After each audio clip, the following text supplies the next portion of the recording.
So tonight, a new report is shedding a light on how damaging the United Auto Workers stand-up strike has been on our economy. According to the Anderson Economic Group, the last 2 weeks of the strike have resulted in an estimated $3.95 billion in economic loss. The biggest losses consist of direct wages lost, Detroit Big Three manufacturer losses, supplier losses, as well as dealership and customer losses. Well, tonight, 7 Action News reporter Sarah Michaels is in Livonia talking to an auto supplier about how they are being directly impacted. According to the Anderson Economic Group's newest data, the second week of strikes hit suppliers particularly hard. An unfortunate fact that Alpha USA is on the receiving end of. Pressure on the suppliers is enormous right now.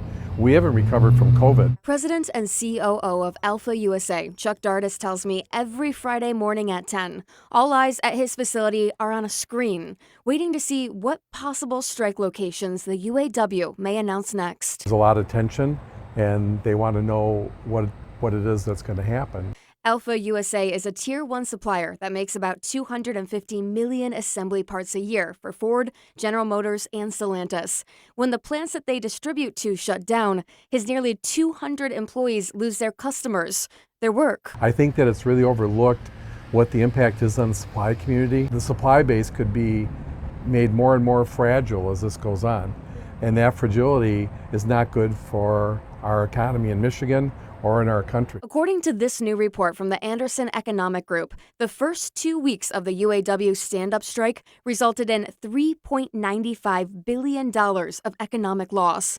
$325 million was lost in direct wages. Detroit Big Three manufacturers lost $1.12 billion. Dealers and customers lost $1.2 billion, and suppliers lost $1.29 billion. How long do you think this strike would need to go on for Michigan to be at the point where we could reach some sort of recession at all?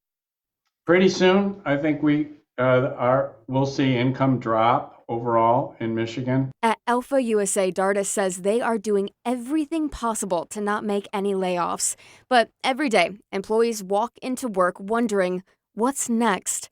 Dardis's dream is that the answer to that is an end to the strike. This isn't just employees, these are families that are out here. And we want to have as little impact on the families of our company as possible. The report also expects that this week will be especially hard for Ford, as the company was spared during the second week of strikes. It says that Ford dealerships and customers will be hit hard. In Livonia, Sarah Michaels, 7 Action News. So difficult on so many people. Thank you so much, Sarah.